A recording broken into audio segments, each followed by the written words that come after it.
আওয়ামী লীগ নেতাকর্মীদের গ্রেপ্তারের অভিযান আরও জোরদারের সিদ্ধান্ত নেওয়া হয়েছে বলে জানিয়েছেন স্থানীয় সরকার উপদেষ্টা আসিফ মাহমুদ সজীব ভুঁইয়া।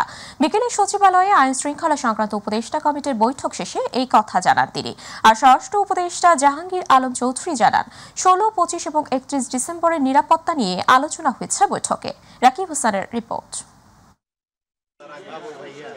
স্বরাষ্ট্র উপদেষ্টা লেফটেন্যান্ট জেনারেল অবসরপ্রাপ্ত জাহাঙ্গীর আলম চৌধুরীর সভাপতিত্বে সচিবালয়ে অনুষ্ঠিত হয় আইনশৃঙ্খলা সংক্রান্ত উপদেষ্টা কমিটির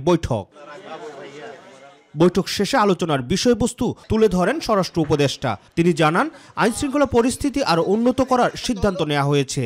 আইনশৃঙ্খলা পরিস্থিতি যে অবস্থায় আছে এটা থেকে আরও উন্নতি করতে হবে এবং যে কোনো পরিস্থিতিতে আইনশৃঙ্খলা আরও উন্নতি করতে হবে এবং এই যে 16ই ডিসেম্বর সবাই যেন ভালোভাবে উদযাপন করতে পারে এই ব্যবস্থা আমাদের করতে হবে।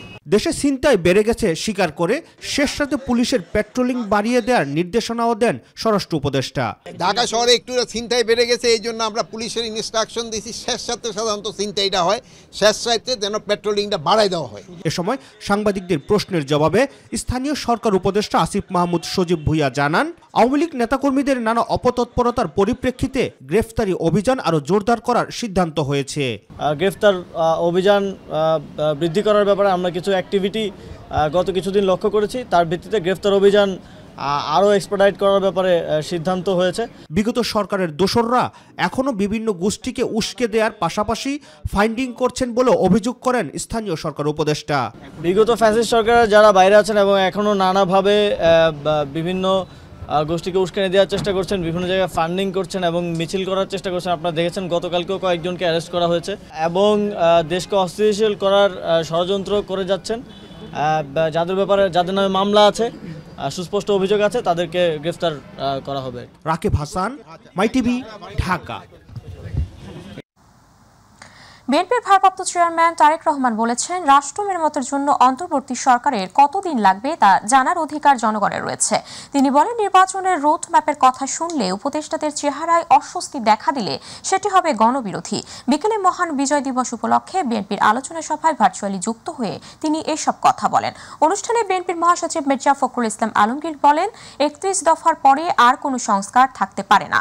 অতি দ্রুত গ্রহণযোগ্য নির্বাচনের মাধ্যমে জনগণের সরকার প্রতিষ্ঠা করতে হবে। এ সময় নির্বাচন হয়ে গেলে কেউ ষড়যন্ত্র করে দেশের কোনো ক্ষতি করতে পারবে না বলে জানান বিএনপি নেতারা। 31 দফা কর্মসূচি বাস্তবায়নের জন্য আমাদেরকে চেষ্টা করতে হবে। ওর মাধ্যমে আমরা পরিবর্তন আশা করি, ওর মাধ্যমে পরিবর্তন আসবে ইনশাআল্লাহ। আর সেই শুভ দিনের জন্য আমাদের কাজ করতে হবে। সবচেয়ে বেশি যে প্রয়োজন এই চ্যালেঞ্জকে মোকাবেলা করার, সেটা হচ্ছে যে আমাদেরকে অবশ্যই অতি দ্রুত একটি গ্রহণযোগ্য নির্বাচনের মধ্য দিয়ে এই সংস্কারের পথকে আমাদের সুগম করতে হবে। সেটাই হবে একমাত্র যোগ্য কাজ। অন্তর্বর্তীকালীন সরকারের আগামী দিনের কর্ম পরিকল্পনার রোডম্যাপ ঘোষণার কথা শুনলেই যদি উপদেষ্টাদের চেহারায় অস্বস্তির ছাপ ফুটে ওঠে, সেটি হবে অবশ্যই গণ আকাঙ্ক্ষা বিরোধী। সরকার তাদের সকল কার্যক্রমের মাধ্যমে জনগণের কাছে যত বেশি স্বচ্ছ থাকবে, জনগণও সরকারের প্রতি তত বেশি সমর্থনের হাত প্রসারিত রাখবে। আগামীতে বাংলাদেশের সঙ্গে অর্থনৈতিক ও বাণিজ্যিক সম্পর্ক আরও বাড়াতে আগ্রহী পূর্ব তিমুর। ঢাকা সফররত দেশটির প্রেসিডেন্ট জোসে রামোস হোর্তা অন্তর্বর্তী সরকারের প্রধান উপদেষ্টা ডক্টর মোহাম্মদ ইউনূসের সঙ্গে এক যৌথ প্রেস ব্রিফিংয়ে এই আগ্রহের কথা জানান। এ সময় তারুণ্যের শক্তিকে স্মরণ করে দুই দেশের সম্পর্ক জোরদারের পাশাপাশি রোহিঙ্গা ইস্যুতে প্রেসিডেন্ট রামোস হোর্তার সহায়তা কামনা করেন ডক্টর মোহাম্মদ ইউনূস। আরও জানাচ্ছেন জুবের রহমান। 4 দিনের সফরে শনিবার রাত 10:30টার দিকে ঢাকা এসেছেন পূর্ব তিমুরের প্রেসিডেন্ট জোসে রামোস হোর্তা। তাকে বিমানবন্দরে স্বাগত জানান অন্তর্বর্তী সরকারের প্রধান উপদেষ্টা ডক্টর মোহাম্মদ ইউনূস। সফরের দ্বিতীয় দিনেই সকাল থেকে ব্যস্ত সময় পার করেছেন হোসে রামোস। সকালে সেনাকুঞ্জে তাকে সম্মানজনক গার্ড অফ অনার দেওয়া হয়। গার্ড অফ অনার শেষে প্রধান উপদেষ্টার কার্যালয়ে ডক্টর মোহাম্মদ ইউনূসের সঙ্গে একান্ত বৈঠক করেন পূর্ব তিমুরের প্রেসিডেন্ট। পরে দুদেশের কর্মকর্তাদের বৈঠক এবং চুক্তি ও সমঝোতা স্বাক্ষর শেষে যৌথ সংবাদ সম্মেলনে আসেন দুই সরকার প্রধান। এ সময় নোবেলজয়ী অর্থনীতিবিদ প্রধান উপদেষ্টা ডক্টর মোহাম্মদ ইউনূসের ভূয়সী প্রশংসা করেন রামোস। তিনি বলেন, ডক্টর মোহাম্মদ ইউনূসের শতাধিক ডিগ্রি রয়েছে, যা বিস্ময়কর। পৃথিবীতে সম্ভবত তিনি একমাত্র নেতা যিনি এত সম্মানিত এবং এমন শক্তিশালী একাডেমিক যোগ্যতা রয়েছে। One of the most recognizable face in the world, recognizable name, led by one of the most respected, esteemed leader in the world. জানা গেছে পূর্ব তিমুর ও বাংলাদেশের মধ্যে একটি চুক্তি ও একটি সমঝোতা স্মারক স্বাক্ষর হয়েছে। দুদেশের ডিপ্লোম্যাটিক এবং অফিসিয়াল পাসপোর্ট হোল্ডারদের মধ্যে ভিসা অব্যাহতি চুক্তি এবং দ্বিপাক্ষিক পরামর্শ সংক্রান্ত সমঝোতা স্মারক স্বাক্ষর হয়েছে। বৈঠককালে দুদেশের সম্পর্ক আরও জোরদারের পাশাপাশি রোহিঙ্গা সমস্যা সমাধানের পাশে থাকার আশ্বাস দিয়েছেন পূর্ব তিমুরের president. Zubair Rahman, MyTV news. সোমবার 16 ডিসেম্বর মহান বিজয় দিবস। জাতীয় শ্রেষ্ঠ সন্তানদের প্রতি শ্রদ্ধা জানাতে পুরোপুরি প্রস্তুত জাতীয় স্মৃতিসৌধ। দিবসটির প্রথম প্রহরেই রাষ্ট্রপতি ও প্রধান উপদেষ্টার শ্রদ্ধা নিবেদনের পরেই উন্মুক্ত হবে সর্বসাধারণের জন্য। স্মৃতিসৌধ এলাকায় নেওয়া হয়েছে বাড়তি নিরাপত্তা ব্যবস্থা। প্রতিনিধি আনোয়ার হোসেনের রিপোর্ট, জানাচ্ছেন আতিকুর রহমান তিতাস। লাল সবুজের ইতিহাস ও মুক্তিযুদ্ধের কালের সাক্ষী 108 একর জমির ওপর দাঁড়িয়ে আছে জাতীয় স্মৃতিসৌধ। রক্তিম সূর্যোদয়ের সঙ্গে সঙ্গেই রাষ্ট্রপতি ও প্রধান উপদেষ্টা সহ লাখো মানুষের ঢল নামবে এই স্মৃতিসৌধ প্রাঙ্গণে। ফুলের চাদরে ঢেকে যাবে শহীদ বেদি। জাতির শ্রেষ্ঠ সন্তানদের বিনম্র শ্রদ্ধা আর ভালোবাসায় স্মরণ করতে অপেক্ষায় প্রহর গুনছে সবাই। প্রতি বছরের মতো এবারও মহান বিজয় দিবস উপলক্ষে মাসব্যাপী অক্লান্ত পরিশ্রম আর নিবিড় যত্নে জাতীয় স্মৃতিসৌধকে পরিষ্কার পরিচ্ছন্নতার পাশাপাশি বাহারি রঙের ফুলে সাজিয়ে সুসজ্জিত করা হয়েছে। জাতীয় স্মৃতিসৌধে আমরা অনেক লোক যাবতীয় 1 মাস ধরে কাজ করতেছি, রং তুলির কাজ করিতেছি, এখানে পরিষ্কার পরিচ্ছন্নতার কাজ আমরা করিতেছি। আমরা এই যে ঝাড়ু ঝুড়ু দিয়ে, তারপর গাছ মাছ উঠাইয়া পরিষ্কার করা হয়নি শেষ। যতগুলো লেখাজোখার কাজ আমি করতেছি, আমাদের কাজ প্রায় শেষের দিকে। জাতীয় স্মৃতিসৌধের গণপূর্ত বিভাগের পক্ষ থেকে জানানো হয়, বিশেষ এই দিনে দেশের সূর্য সন্তানদের স্মরণ করতে প্রস্তুতির কমতি নেই। নানা সাজে সাজানো হয়েছে পুরো স্মৃতিসৌধ এলাকা। শ্রদ্ধা গ্রহণে পুরোপুরি প্রস্তুত জাতীয় স্মৃতিসৌধ। সকল কার্যক্রম সম্পন্ন করেছি। সাভার স্মৃতিসৌধ, মহামান্য রাষ্ট্রপতি, মাননীয় প্রধান উপদেষ্টা, মাননীয় উপদেষ্টা মণ্ডলী সহ লক্ষ লক্ষ জনতার শ্রদ্ধা নিবেদনের জন্য পুরোপুরি প্রস্তুত রয়েছে। প্রশাসনের পক্ষ থেকে নেওয়া হয়েছে নিশ্ছিদ্র নিরাপত্তা ব্যবস্থা। সিসিটিভির পাশাপাশি বাড়ানো হয়েছে গোয়েন্দা নজরদারি। গুরুত্বপূর্ণ স্থানগুলোতে বসানো হয়েছে ওয়াচ টাওয়ার। এই প্রোগ্রামের যে একটা বিশেষত্ব, যে এবারে ভিন্ন প্রেক্ষাপটে, এটা মাথায় রেখে আমরা পুরা নিরাপত্তা ব্যবস্থাকে সাজিয়েছি। এখান থেকে যাওয়ার পরেও যাতে একটা ভালো সুশৃঙ্খল পরিবেশ থাকে, নিরাপত্তা থাকে, সে ব্যবস্থাও আমরা রেখেছি। আমাদের সেদিন আগের দিন রাত থেকে পরের দিন পর্যন্ত, অর্থাৎ 24 ঘন্টা অফিসার ফোর্স মোতায়েন থাকবে। যাদের প্রাণের বিনিময়ে অর্জিত এই বাংলাদেশ, তাদের স্মরণ হোক প্রতিটি দিনেই, এমনটাই প্রত্যাশা সবার। আতিকুর রহমান তিতাস, মাইটিভি। দর্শক, এই মুহূর্তে সাভার জাতীয় স্মৃতিসৌধের সামনে থেকে শেষ মুহূর্তের প্রস্তুতির খবর জানাচ্ছেন প্রতিনিধি খায়রুল ইসলাম। আপনারা জানেন, কাল সকাল ভোর হতে না হতেই খুলে দেওয়া হবে জাতীয় স্মৃতিসৌধের মূল ফটক। জাতির বীর সন্তানদের শ্রদ্ধা জানাতে এখন পুরোপুরি প্রস্তুত জাতীয় স্মৃতিসৌধ। দল মত নির্বিশেষে কাল সকাল থেকেই আসবেন ফুল দিয়ে শ্রদ্ধা জানাতে স্মৃতিসৌধের এই শহীদ বেদিতে। এই উপলক্ষে জাতীয় স্মৃতিসৌধকে সাজিয়ে তোলা হয়েছে ঝাড়বাতি এবং নানান সজ্জায় সজ্জিত করা হয়েছে জাতীয় স্মৃতিসৌধকে। এবং আইন শৃঙ্খলা রক্ষাকারী বাহিনী বলেছেন যে জাতীয় স্মৃতিসৌধকে 3 স্তরের আওতায় তারা নিরাপত্তা দিচ্ছেন। এছাড়াও জাতীয় স্মৃতিসৌধের পুরো এরিয়াটাকে তারা ঘিরে রেখেছেন সিসিটিভির আওতায়। জাতীয় স্মৃতিসৌধ এখন পুরোপুরি এক কথায় একদম প্রস্তুত হয়ে আছেন বীর শহীদদের শ্রদ্ধা জানানোর জন্য। আমরা এখন যে পরিস্থিতিটি দেখছি, জাতীয় স্মৃতিসৌধ এখন পুরোপুরি নিরাপত্তায় ঘেরা রয়েছে। এই ছিল আমার কাছে সর্বশেষ জাতীয় স্মৃতিসৌধ থেকে। খায়রুল ইসলাম, আপনাকে ধন্যবাদ। ঢাকা জয়দেবপুর রুটে চালু হলো 2 জোড়া কমিউটার ট্রেন। নতুন কমিউটার সার্ভিস চালু করায় উচ্ছ্বসিত এই রুটে চলাচলকারী যাত্রীরা। সকাল 7টায় জয়দেবপুর জংশনে ট্রেনের আনুষ্ঠানিক উদ্বোধন করেন উপদেষ্টা মোহাম্মদ ফাউজুল করিম খান। এ সময় উপদেষ্টা বলেন, বিজয় দিবসের প্রাক্কালে ঢাকা জয়দেবপুর কমিউটার ট্রেনটি চালু হলো। এটা করার উদ্দেশ্য হলো গাজীপুর থেকে ঢাকায় অফিস করে যেন সবাই ফিরতে পারে। এখন অল্প সময়ের মধ্যে যাত্রীরা যাতায়াত করতে পারবেন। এরপর নরসিংদী, ঢাকা ও নারায়ণগঞ্জ ঢাকা রুটেও কমিউটার ট্রেন চালু করা হবে।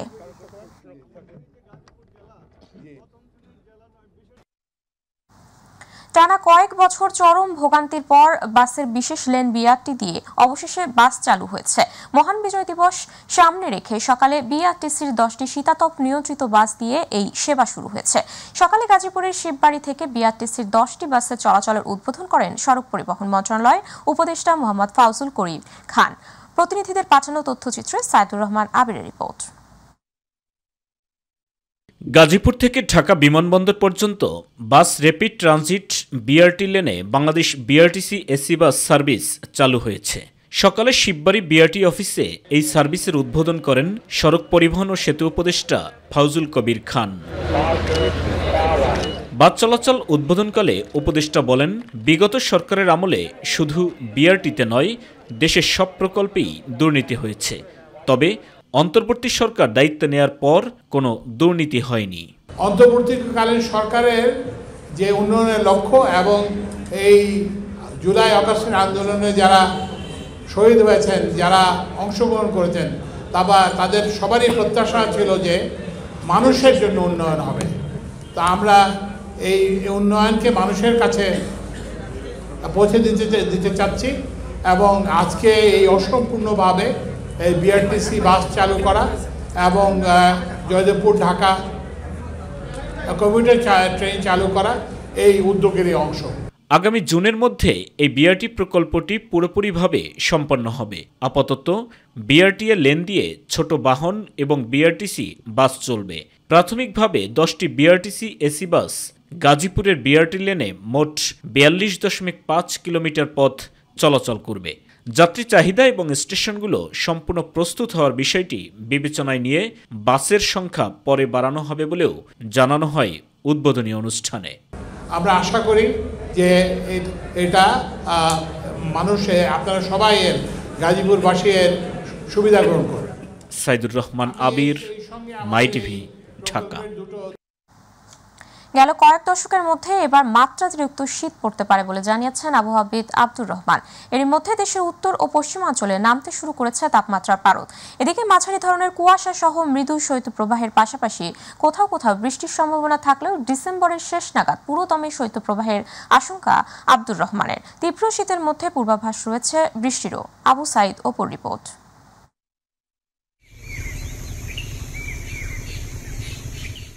গেল কয়েক যুগের ইতিহাস ভেদ করে এবার মাত্রাতিরিক্ত শীত পড়তে পারে বলে জানিয়েছেন আবহাওয়াবিদ আব্দুর রহমান। এখন পর্যন্ত আমাদের যে বিভিন্ন গবেষণা বা আমাদের যে প্রেডিকশন আছে সেই প্রেডিকশন অনুযায়ী মোটামুটি গত বছর বা তার আগের যে বছরগুলোতে মোটামুটি শীতকাল আমাদের দেশে আমরা যে ধরনের শীত অনুভব করতাম তার চাইতে হয়তো কিছুটা শীত বেশি হওয়ার সম্ভাবনা আছে।